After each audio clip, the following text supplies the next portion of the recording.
Alright, welcome back ladies and gentlemen to the Chupacabra tutorials channel. I'm your host Larry, and today I'm going to show you where to find the Easter egg inside of the lava zone that features a tiny sushi chef making sushi for a room full of little patrons.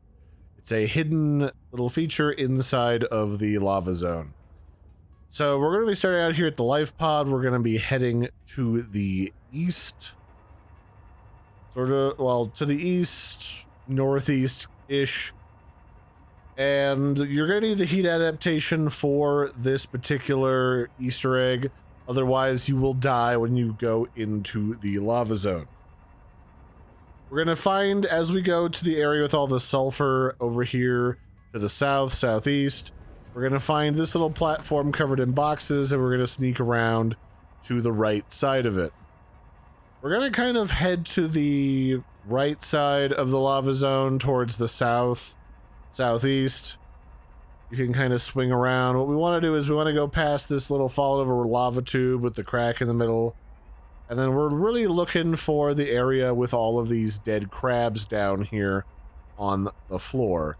And you want to go into this little hole here that has a crab looking down at it that's dead. And there's one right next to it. We're going to go down into this hole, and then we're going to look at the southeast wall.